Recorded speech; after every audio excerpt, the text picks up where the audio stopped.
off today and introduce you to all of our awesome speakers. I had the distinct pleasure of introducing our first speaker of the morning, Gabe Mott, who is the COO and co-founder of Aspire Foods. Let's give it up for Gabe.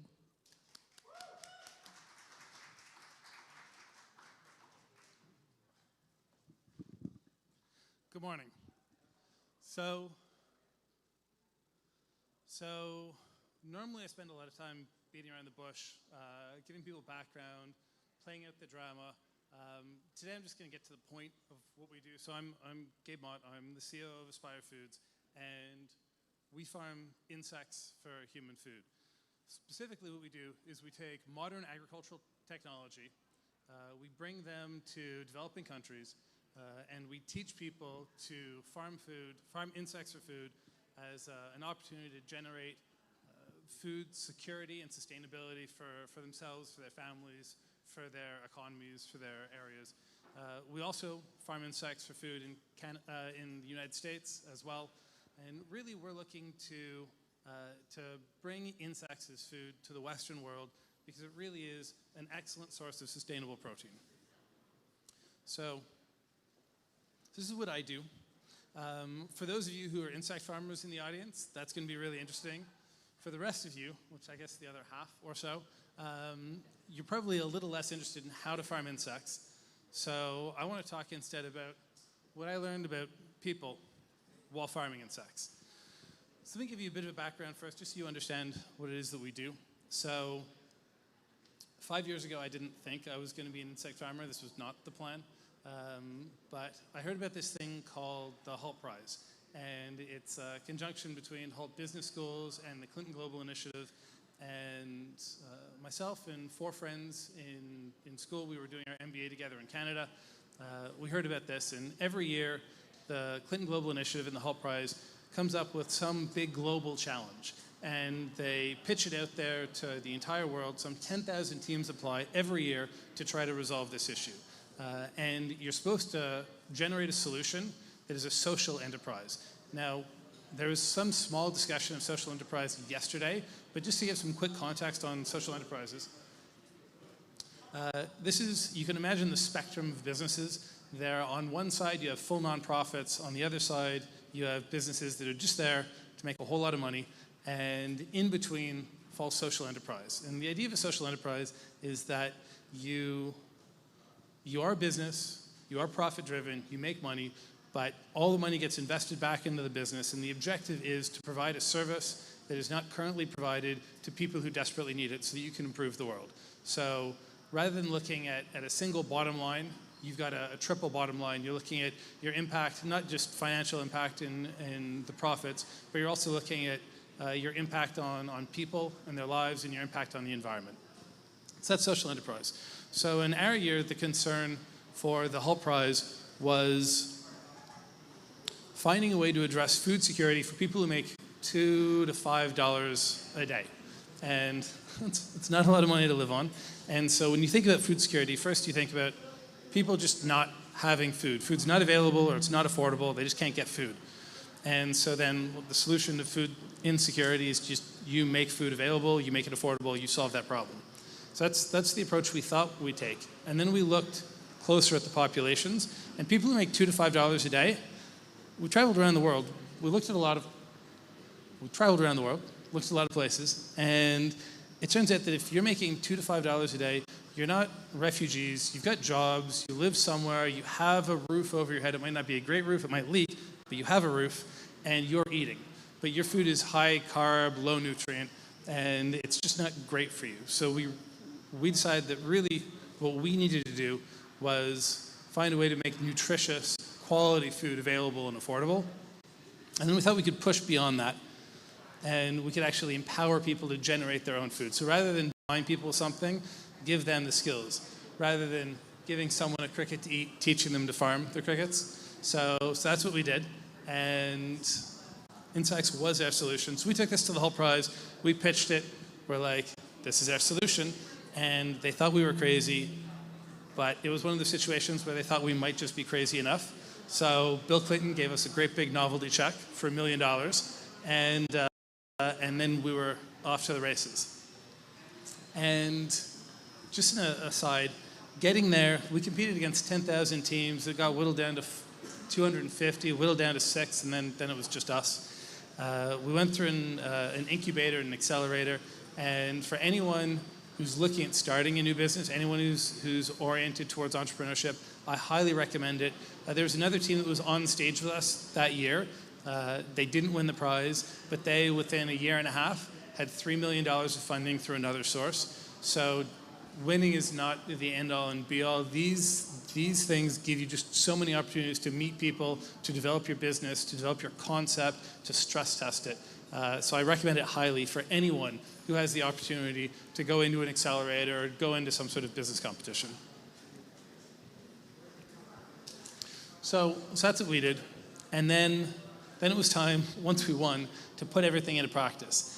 And that's where things started getting hard. And so the first thing I want to talk about actually is nothing about how hard it is to farm crickets and then convince people to eat them. Instead, I want to talk about founders. So we went from 5 founders to 3 founders pretty quickly. And since then, I've watched this happen for a lot of other businesses, and I've watched a lot of businesses fail because they did not navigate that founder transition properly. And I don't want to spend a lot of time dwelling on this, but having talked to people who've done this right and people who've done this wrong, I think we did it quite well. It was painful, but we made it work. And I think part of the thought around this is as you go into a founder transition, as you lose someone, and this can happen to any business. Yeah, we were 5 people. We probably needed to trim no matter what. But I've seen businesses that were 2 founders collapse because one founder wanted to leave and they just could not properly negotiate that transition. And there are a lot of things that can drive that transition. It might be personality, right? You guys just might hate each other. Maybe it's just a difference in the direction that people want to go, the business to go in. But often it's for financial reasons. Or more specifically, it's for risk tolerance reasons. So some people are comfortable with the risk. And the risk of being a founder in a startup, in a small business, it's scary, right? You're walking away from probably a career, a job that's going to have a paycheck. It's not your responsibility to keep the company afloat, so it's not that weight isn't on you day to day. But the hope is that you're going to do long term. You're going to do something meaningful. You're going to make some comfortable money. It'll pay for itself in the long term. And that's what keeps us founders around, keeps us working, keeps us pushing through all those long nights and those weekends, that time away from family.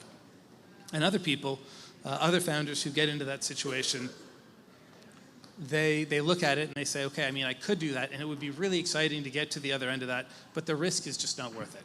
I just cannot handle risking that job advancement, the salary, the stability. I'm not going to take that risk.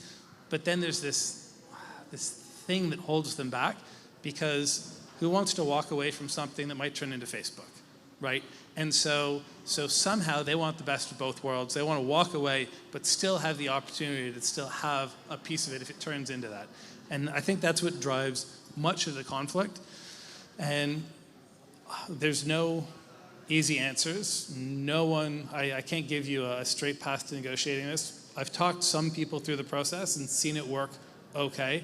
The best thing to do is recognize the risk tolerance and the calculation, the people who are leaving, what that calculation is for them, and find a way to mitigate that second risk, that risk that they're walking away from $1 billion paycheck, and give them some sort of comfort on that. Maybe it's not a payout, maybe it's a deferred guarantee of some sort of return if the company does extraordinarily well, something. And it's painful for those of you who are staying behind, because you know you're going to work. You're going to put the effort in, and this person's leaving, and they're going to still get a paycheck. But that's the navigation you have to make. And like I said, I've seen probably double-digit companies that have failed because the founders could not work things out. And so I'd really want you to think carefully about that if and when you guys get into that position. So that's founder conflict. Eventually you get to it. And I think in a startup, there are a bunch of things that I'd consider filters that just filter out a lot of startups. They can't make it through. And a lot of them are people-driven. Every startup is going to have people-driven issues. So one is that.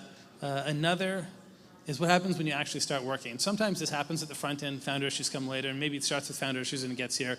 But At the front end, you come in, you're like, okay, I'm going to start this company, and I'm going to be a founder, and I'm going to be the chief operating officer. That's good. I can do that. I have a plan.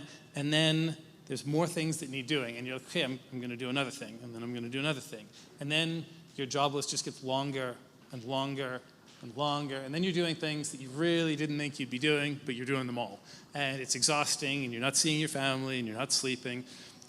But you're making progress. And the company starts growing, and you start bringing people on, and that's exciting. And as you bring people on, you start handing off those tasks. And it's nice to do that. I went too far. That went way too fast. All right. I was supposed to hand off a lot of tasks. So you hand off a lot of tasks. And as you hand those tasks off, probably it's one person, two people that you bring on, and you're sort of splitting that task array out among those other people. And that's good. It feels good. You get some breathing room. You get to do what you're really good at, because some of those things on that list, I would not say those are my core competencies, right? That's really not where I should be focusing. Bookkeeping, for example, I'm awful at bookkeeping, right? So you bring people on. I'm actually really good at dishwashing. But you bring people on, and you split the tasks, and that's great. And your business improves, and you get better. And then this transition happens. And it's really interesting where all of a sudden you don't want generalists anymore. You don't want people who can wear a lot of hats. You want the specialists. You want people who really have that focused domain expertise, who can come in and drive that one piece of your business that's critically important. So you bring them in, and your business shifts. It used to be relaxed, casual. You're passing things around. There's not a lot of formality. The communication is really broad and open. And then you necessarily start to stratify. And people will tell you that companies like Facebook want to be flat, and I don't believe that you can really be that flat. As you bring people in, they have to go into a hierarchy. People have to report to each other. I mean, if I have, Aspire in the US right now is about 35 employees. If I had to direct everybody in my tree and deal with them all the time, I wouldn't be able to do my job. And so people stratify, and this hurts. And you can lose people through this process. You absolutely can.